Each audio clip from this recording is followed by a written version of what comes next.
Kita tahu bagaimana manusia pertama yang namanya Adam dan Hawa.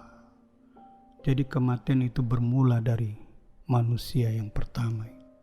Ketika mereka berada di Taman Eden dan Tuhan memberikan satu peraturan agar mereka tidak boleh memakan buah yang ada di taman tersebut yang berada di tengah-tengah, pohon yang ada di tengah taman tersebut. Tetapi satu kali ketika di mana Hawa tertarik kepada buah tersebut karena pengaruh daripada setan, iblis. Setan itu merayu Hawa dan akhirnya Hawa itu jatuh di dalam dosa. Dia tidak lagi mengikuti apa yang Tuhan perintahkan kepada dia. Akhirnya Adam dan Hawa ini dikeluarkan dari Taman Eden. Dan kita tahu kematian pertama memang terjadi kepada Habel, di mana Habel itu dibunuh oleh Kain kakaknya. Dan Kain dan Habel ini adalah anak daripada Adam dan Hawa. Dan akhirnya Adam pun dia mengalami kematian dan seterusnya. Jadi kematian pertama itu karena dosa yang terjadi di Taman Eden. Ketika mereka melanggar perintah Tuhan, tidak mendengarkan apa yang menjadi larangan Tuhan bagi mereka. Akhirnya mereka dikeluarkan dari Taman Eden, diusir dari Taman Eden. Saudara yang kekasih di dalam Tuhan, mengapa kematian itu terjadi? Karena adanya dosa. Saudara, kalau kita melihat keadaan saat ini, tentu banyak harapan-harapan yang kita inginkan, di mana begitu banyak virus atau virus corona yang melanda seluruh dunia ini. Orang menginginkan yang namanya kesembuhan. Orang menginginkan yang namanya mujizat. Hal itu tidak salah. Hal itu dilakukan oleh Yesus. Dan itu pun terjadi di masa lampau dalam perjanjian lama. Kesembuhan itu masih ada dan mujizat itu masih ada. Saudara yang kekasih di dalam Tuhan, mujizat kesembuhan bagi setiap orang yang percaya itu pasti Tuhan akan berikan kepada mereka yang sungguh-sungguh percaya kepada Dia. Dan hal itu pun merupakan hak daripada Tuhan untuk menyembuhkan setiap kita. Kesembuhan bisa terjadi kepada siapa saja. Tetapi kesembuhan itu terjadi hanyalah untuk menunda kematian. Tetapi kematian pasti akan dialami pada akhirnya kepada setiap orang. Kalau kita melihat bagaimana seorang anak muda yang hidup atau bangkit dari kematian, yang dijamah atau disembuhkan oleh Yesus. Bagaimana Lazarus yang pernah mati 4 hari dikuburkan, tetapi dia dibangkitkan oleh Yesus, mengalami kesembuhan. Tetapi apakah mereka tidak meninggal atau mati? Mereka akhirnya pun mati. Jadi kematian itu hanyalah jadi kesembuhan itu adalah satu hal yang hanyalah menunda kematian yang terjadi kepada setiap manusia. Jadi pada akhirnya kita akan tetap mati dan tidak ada yang dapat menghalangi yang namanya kematian.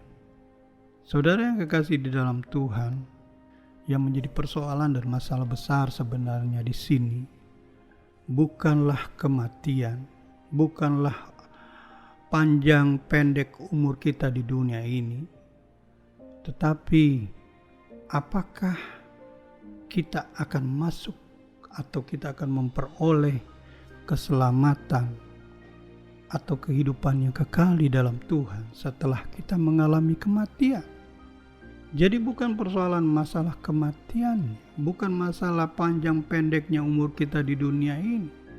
Yang menjadi persoalan Apakah setelah kita mengalami kematian itu kita akan masuk atau memperoleh keselamatan atau memperoleh kehidupan yang kekal? Karena itu, apa yang harus kita lakukan? Yaitu setelah kita percaya sebagai anak Tuhan, tentu kita harus hidup sesuai dengan kebenaran firman Tuhan. Kita harus hidup sesuai dengan kehendak daripada Tuhan. Jadi melewati kematian sebenarnya kita akan berjumpa dengan Tuhan. Tentu untuk kita berjumpa dengan Tuhan, kita tidak akan menggunakan tubuh jasmani ini, tubuh duniawi ini. Sebab tubuh ini adalah tubuh yang fana, tubuh yang dapat binasa, tubuh yang tidak bisa kekal. Jadi untuk bisa berjumpa dengan Tuhan lewat kematian kita akan memperoleh tubuh yang diperbaharui, tubuh yang tidak akan binasa, tubuh di mana kita bisa berjumpa dengan Tuhan di sorga. Saudara, dimensi hidup manusia itu yaitu dimulai dari masa lalu, masa sekarang, dan masa yang akan datang. Itulah satu hal yang terjadi di dalam kehidupan kita. Dan apapun yang kita alami, persoalan, masalah yang kita alami itu adalah satu proses di mana untuk membentuk setiap kehidupan kita. Apakah kita benar-benar hidup menjadi orang-orang yang mengandalkan Tuhan, orang-orang yang tetap setia, orang-orang yang tetap taat kepada Dia, sehingga kita percaya bahwa dalam kehidupan kita tidak ada kesia-siaan yang kita lakukan, tetapi kita hidup untuk memuliakan akan Tuhan kita. Saudara, hari-hari ini begitu banyak kematian yang kita dengar, mungkin di sekitar kita. Bersyukur ada begitu banyak kesembuhan terjadi. Tetapi kesembuhan yang sempurna itu adalah pada saat kita melewati kematian. Sebab bagi mereka yang meninggal di dalam Tuhan tidak akan lagi mengalami penderitaan dalam kehidupan yang baru. Ingat bahwa kehidupan yang baru itu kita tidak akan mengalami yang namanya penderitaan, sakit penyakit, pergumulan hidup, bahkan tidak akan ada lagi air mata kalau kita sudah hidup bersama dengan Tuhan. Jadi perspektif kita, pandangan kita tentang kematian harus berubah. Kematian bukanlah atau bukan lagi sesuatu hal yang menakutkan, tetapi kematian adalah sesuatu keuntungan dan kebahagiaan. Hakikat iman Kristen adalah kekekalan, bukan sementara. Selama kita hidup di dunia ini adalah hidup yang sementara. Tetapi di tengah-tengah kesempatan yang Tuhan masih berikan di dalam kehidupan kita di dunia ini, marilah kita pakai hidup kita untuk kita selalu bersyukur, untuk kita selalu beribadah kepada Tuhan. Kematian orang benar, duka cita yang dia rasakan itu sifatnya hanya sementara. Tetapi setelah itu dia akan mengalami sukacita yang kekal untuk selama-lamanya. Saudara, di kitab suci berkata bahwa kematian orang benar, orang yang di dalam Tuhan itu sangat berharga. Kata berharga di sini bukanlah karena hidup kita sudah sempurna, tapi kalau sampai akhir hidup kita ada di dalam Kristus, itulah yang dikatakan berharga.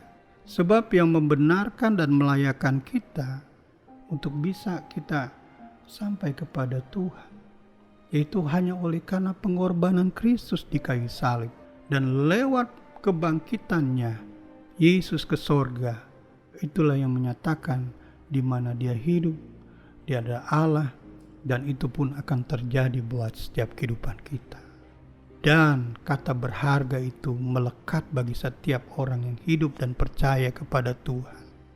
Saudara yang kekasih di dalam Tuhan, jadi berbahagialah orang yang matinya di dalam Tuhan. Sebab sejak sekarang ini sungguh kata Roh, supaya mereka boleh beristirahat dari jerih lelah mereka, karena segala perbuatannya telah menyertai mereka. Kiranya Tuhan memberikan senantiasa penghiburan buat setiap kehidupan kita, ataupun buat setiap orang-orang yang ditinggalkan oleh keluarganya, oleh orang-orang yang dikasihinya saat-saat ini. Tetapi percayalah bahwa kematian bukanlah akhir dari segala-galanya. Kematian bukanlah dasar untuk kita takut, tetapi kematian justru menjadi batu loncatan di mana kita akan berjumpa dengan Tuhan apabila kita hidup senantiasa memuliakan Dia, mengagungkan Dia, dekat dengan kehidupan kita. Dan kita akan memperoleh suatu kebahagiaan apabila kita hidup bersama dengan Tuhan. Saudara yang kekasih di dalam Tuhan, kiranya firman Tuhan yang kita terima saat ini menjadi satu kekuatan buat kehidupan kita, bahwa kita tidak perlu takut, kita tidak perlu merasa bimbang, tetapi kita harus senantiasa mengandalkan Tuhan, mendekatkan diri kepada Tuhan, sebab kematian bagi setiap orang percaya adalah suatu keuntungan. Kalau kita diberikan kehidupan sampai hari ini, biarlah kita hidup bagi Kristus. Puji Tuhan. Mari kita berdoa. Bapa kami di dalam surga, kami berterima kasih mengucap syukur kepadamu, sebab kami sudah menikmati atau menerima berkat firman-Mu, untuk kami dikuatkan bahwa akhir dari segala sesuatunya adalah kami hidup bersama dengan Engkau. Bukan kematianlah yang menjadi akhir hidup manusia, tetapi akhir hidup manusia yang sesungguhnya kalau dia di dalam Tuhan, dia akan hidup bersama dengan Tuhan. Terima kasih Tuhan Yesus buat kebenaran firman-Mu. Biarlah itu menguatkan kami semua di hari-hari ini, bahwa sungguh kami senantiasa hidup karena ada Tuhan yang memberikan kami kemampuan dan kekuatan. Terima kasih Tuhan Yesus. Inilah menjadi doa kami kepadamu. Kami sudah berdoa di dalam nama Tuhan Yesus Kristus. Amin. Hidup ini adalah kesempatan. Hidup ini untuk melayani Tuhan. Jangan sia-siakan apa yang Tuhan beri. Hidup ini harus jadi berkat. Oh Tuhan, pakailah hidupku selagi aku masih kuat. Bila saatnya nanti ku tak berdaya lagi, hidup ini sudah jadi berkat. Oh Tuhan, pakailah hidupku selagi aku masih kuat. Bila saatnya nanti ku tak berdaya lagi, hidup ini sudah jadi berkat. Bila saatnya nanti ku tak berdaya lagi, hidup ini sudah jadi berkat.